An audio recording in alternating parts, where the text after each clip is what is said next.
Kamusta na nga po mga master at sa ngayon ay ating ipagpapatuloy ng gisahin ang chapter 131 at 132 sa manhwa series ng Solo Max Newbie. Kaya't atin na nga pong agarang umpisahan. Binati nga nitong si Baek Shaolin etong kadarating lamang na si Chun Yusong at ipinahayag na kasalukuyan silang nasa mid-level ng Tower of Trials kung saan matatagpuan ang Murim. Taimtim ngang nag-iisip etong stalker ng ating pangunahing tauhan at hindi inaasahang magagawa niya ng maabot ang nasabing palapag sa pagkakataong ito. Na-question nga siyang muli nitong babae kung hindi man lamang daw marunong magpasalamat etong si Chun Yusong matapos na kanyang iligtas sa tiyak na kamatayan mula sa mga kamay nitong Dark Emperor sa nakaraan. Ipinakita ngang muli sa atin ang mga nangyari nung naganap ang outbreak sa Europa, na kung saan nga ay talagang makikitang hirap at duguan na etong stalker ng ating pangunahing tauhan. Ngunit bago pa man siya tuluyang tapusin nitong Dark Emperor ay nang himasok na rin sa eksena etong si Baek Shaolin at hiniling na kaawaan ang buhay nitong individual na nasa kanyang likurang bahagi. Hindi naman nagustuhan nitong matanda niyang ginagalang ang kanyang naging pangingialam sa nais na mangyari. Ngunit muli namang idiniin nitong si Baek Shaolin na bilang isang senior ng Murim ay hinihiling nga daw niyang maging malawak ang pangunawa nito para sa mga kagaya nilang bago pa lamang sa samahan. Lalo na't etong araw si Chun Yusong ay ang magiging disipulo nitong individual na tinatawag na soul-chasing Seyang na ikinabigla namang marinig nitong stalker ni Jin Yuk at gayon din naman ang naging reaksyon nitong Dark Emperor mga master. Pagkatapos noon ay makikita nga nating na wika niya na kailanman ay di niya naisip na sasabihin nitong si Baek Shaolin ang ganong klaseng mga kataga at natanong kung bakit niya ito isinagawa. Alam nga daw niyang isang malaalamat na master etong tinatawag na soul-chasing Seyang sa Murim at malamang na sa kasalukuyan ay napakatanda na nito. Nagbabala nga din etong si Chun Yusong na kung isa lamang itong patibong na inihanda ni Baek Shaolin para sa kanya ay asahan nga raw nito ang tindi ng magiging ganti laban sa babae. Natawa na lamang etong si Baek Shaolin sapagkat talagang marami nga daw nalalaman etong lalaking kanyang kasama tungkol sa Murim. Ngunit ang sabihing gurang na etong si Seyang ay medyo nakakainsulto nga raw pakinggan. Literal nga na hindi makapaniwala etong si Chun Yusong sa kanyang nakikita sapagkat ang iniisip nga niyang matandang babae ay nananatili pa ring bata ang kaanyuan at patuloy pa di umanong lumalakas. Napatingin nga rin sa kanya etong tinatawag na soul-chasing sword founder na si Seyang at nagtanong kung siya ang batang tagalabas na nakagagawang gumamit ng kanyang kaparaanan sa espada. Kasalukuyan namang ipinakita din etong sina Penimir at Alice na patungo sa Imperial Treasury batay sa kautusan nitong si Jin Yuk at susunod na nga lamang siya di umano matapos na pakinggan ang naisabihin nitong si Gawain na nasa kanyang harapan. Nangangamba nga etong si Penimir kung magiging ayos lamang etong binata na pinagtawanan lamang nitong vampirang si Alice sapagkat masyadong araw nag-aalala sa walang kwentang bagay etong kanyang batang kasama na hindi naman maunawaan nitong matanda. Nagsimula na nga etong dalawa at diretsahang natanong nitong si Jin Yuk kung ano ang pakay nitong si Gawain para sa kanya. Sinagot naman siya nito na tamang araw ang kanya naging pasya na sundan etong si Penimir at masaya siyang makilala etong si Jin Yuk. Wala namang interes etong ating pangunahing tauhan na pahabain pa ang kaniyang pakikipag-usap at binigyang diin na ilahad na nito ang nais niyang malaman o makuha mula sa kaniya. Dagdag pa nga ni Jin Yuk na kung nagpaplano siyang hikayatin itong si Gawain na sumali sa grupo ng demonic human ay huwag na nga raw siyang umasa pa at mas nanaisin pa nga raw niyang muli na lamang silang dalawa ay maglaban. Kapwa nga sinang-ayunan siya nitong si Gawain at pinatotohanan na wala siyang plano na isagawa iyon lalo na't alam nila sa kanilang mga sarili na sa huli ay kapwa lamang silang dalaway magnanais na paslangin ang isa't isa. Ayon pa nga dito na matapos ang nasabing kaguluhan ay malamang na 10 minuto na lamang ang natitira para sa kanilang dalawa bago pa man dumating ang mga Imperial Guards sa naturang lokasyon. Ngunit bago pa man daw ito tuluyang mangyari, ay mas mainam na aliwin muna nila ang isa't isa sa pamamagitan ng pagbabahagi ng kani-kanilang mga impormasyong pinanghahawakan ng walang anumang bahid ng kasinungalingan mga master.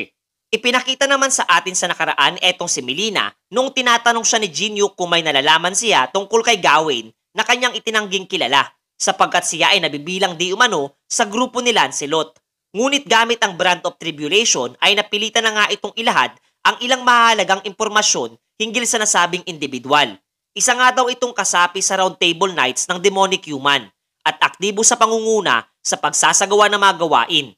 Mahusay daw ito sa paggamit ng necromancy, sword arts, at lalo na pagdating sa pagkalap ng mga mahalagang impormasyon. Pagkatapos noon, ay makikita na natin ginamit itong si Gawain ang skill na tinatawag na Scale of Trust at ginawang pambayad etong kanyang braso. Magkakaroon nga daw ng pagkakataon ang bawat isa na magpalitan ng mga tanong at kinakailangan itong sagutin ng totoo. At kapag nagsinungaling nga daw ang sino man sa kanila, ay tiyak na ang kanilang inilatag na kabayaran ay mahihiwa. Tanging ang pagsasaad nga lamang daw ng katotohanan ang pwede dito at kapwa sa kanilang dalawa ito epektibo. Nakatitiyak nga raw siyang napakaraming katanungan nitong binata para sa isang kagaya niya kaya't magsasaya na muna sila bago pa dumating etong mga gwardya. Natatawa na nga lamang etong si Jinhyuk sa naging suwestyon nitong si Gawain habang kapwa nga sumang-ayon na rin ito sa hamon para sa kanya. Ilang sandali pa nga ang lumipas at ating makikitang dumating na doon etong pulutong ng mga gwardya at pinalibutan ang pinangyarihan ng insidente. Subalit laking gulat nga nila buhat sa wala na silang naabutan sa loob ng nasirang bahay. Kung kaya't agaran ang mga ito ay nagsagawa pa ng mas masusing paggalugad sa paligid at hinahanap ang mga individual na posibleng sangkot sa kakatuwang pangyayari. Ipinakita din sa atin etong sugatang si Gawain na bagyang napahanga sa ating pangunahing tauhan at muntikan ng tuluyang maputulan ng kanang braso. Hindi nga niya inasahan ang klase ng katanungan nitong bibitawan mula sa binata na natanong kung ilan ang kabuuang bilang ng mga individual sa asosasyon ng demonic human ang binago na ang kanilang klasifikasyon bilang mga Dark Disciple. Hindi nga talaga ito inaasahang marinig ni Gawain at nagdududa kung paano niya ito natuklasan. Posible nga daw na may lihim na kontak ito sa isa sa mga executive o direktang may ugnayan sa mga demonyo. Alam nga niya sa kanyang sarili na wala siyang ibang pagpipilian pa kundi ang ilahad ang katotohanan. Kung kaya't marahan niyang isinaad na 3 na kapapinatotohanan naman ng Scale of Trust mga master. Inamin nga niya sa binata na hindi niya inaasahan ang ganong klase ng katanungan, kasabay ng kapapaglalahad naman ng kanyang nais na malaman para kay Jinhyuk. Aniya, sa 15 palapag ng Tore ay papaano daw ba niya magagawang tahakin ang tinatawag na Antichrist Tomb. Alam nga nitong si Gawain na ang individual na nasa kanyang harapan ay nagtataglay ng napakaraming impormasyon tungkol sa Tower of Trials. Kung kaya't kaniya nga daw aalamin mula sa kanya upang makatulong sa proseso ng muling pagkabuhay nitong tinatawag na Demon King. Nagsimula na ngang gumalaw ang talim papalapit sa braso nitong si Jinhyuk. Habang nakangiting nasambit muli ni Gawain na ilahad ng araw nitong si Jinhyuk ang lahat ng kanyang nalalaman hinggil sa kanyang katanungan. Marang nagsalita etong binata na hindi ba't iyon ang lugar kung saan maaaring magmanifesto ang mga demonyo. Kasabay ng pang-iinsulto niya na hindi niya iyon ilalahad sa taong kanyang karap na talagang nabigla sa kanyang narinig. At mas lalo nga siyang hindi makapaniwala sapagkat maging ang kanyang skill na Scale of Trust ay isinaad na iyon ay pawang katotohanan.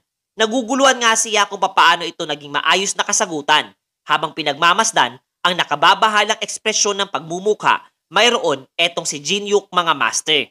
Ipinaliwanag nga sa atin na ang pagtukoy ng katotohanan mula sa isang kasinungalingan ay napakahirap na bagay, kung kaya't ang skill na Balance of Trust ay nagbabatay mula sa pintig ng puso ng kanyang target.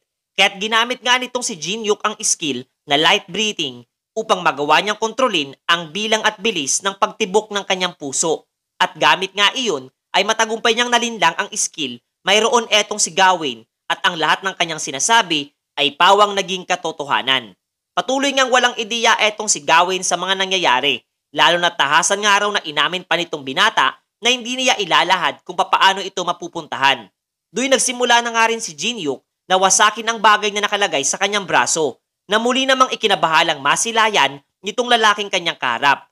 Nagpasalamat nga etong ating pangunahing tauhan kay Gawain buhat sa napag-alaman niyang 3 ang apostol na kanyang kinakailangang kumprontahin.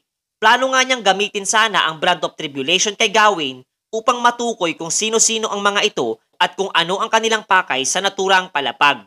Subalit bago pa man tuluyang dumampi sa pagmumukha nitong si Gawain ang palad ni Jinhyuk, ay ginamit na nga nito ang skill na Emergency Escape at agarang na teleport sa ibang bahagi ng bahay, habang kapwa tumanggap din ng pinsala sa kanyang biglaang pagkilos na isinagawa. Nasambit nga nitong individual na miyembro ng demonic human na ang makipaglaro nga daw ng apoy kontra sa binata ay literal na mapanganib. Aminado nga siyang talo sa pagkakataong ito at nais na maglahad ng isang importanteng bagay para kay Jinhyuk. Aniya, matapos sa tahakin nga daw niya ang naturang palapag, ay kanyang inobserbahang mabuti ang Murim at napag-alamang hindi lamang sila ang kasalukuyang nasa mid-level ng tore na bagyang pumukaw sa atensyon nitong binata. Nakangitingang inilahad nitong si Gawain na sa ngayon ay nandito ang individual na pekeng tinawag niyang unknown. Kaniyang nawika na ang kalyansa nga daw nitong si Jinyuk na si Chun Yusong ay kasalukuyang kasama ng mga miyembro ng Murim at talagang labis din itong ikinabiglang mapag-alaman ng ating pangunahing tauhan. Dagdag pa nga ni Gawain na marahil maliban sa nakilala niya etong binata at nakuhanan pa ng mahalagang impormasyon, gayon din ay muntikan pang maputulan ng kanang braso ay ayos lamang, sapagkat mukhang ang kanang kamay nga daw nitong si Jinyuk ay wala na rin sa kanyang panig.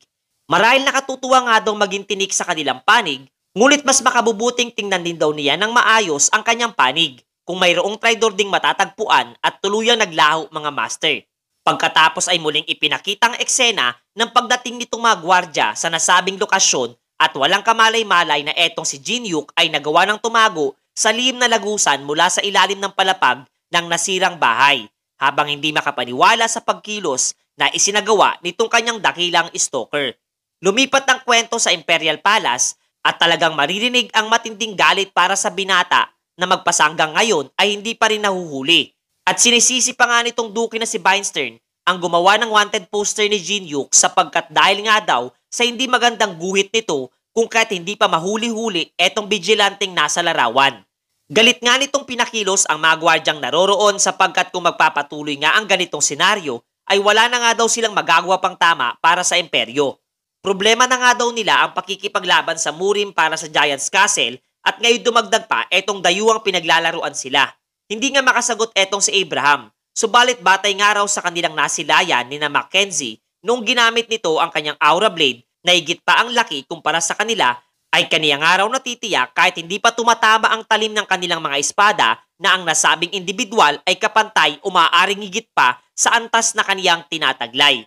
Inirekomenda nga nitong si Abraham na mas mainam na hikayatin nga daw nila etong sumama sa kanilang panig na hindi naman nagustuhan nitong duke na patuloy ngang nagbubulyaw sa mga gwardyang nasa paligid. Natawa na nga lamang etong si Abraham sa pang-iitsapwera nitong si Beinstern habang walang kamalay-malay na may isang individual ang dumaan sa kanyang lokasyon at ito nga ay walang iba kundi si Jinyuk na ginamit ang Grand Sorcerer's Robe ni Veilordum. Nagpatuloy nga siya sa paglalakad sa loob ng palasyo at nakita etong si Penimir na pinagbabawalan etong si Alice na kumuha ng item na higit pa sa isa na kanilang napag-usapan.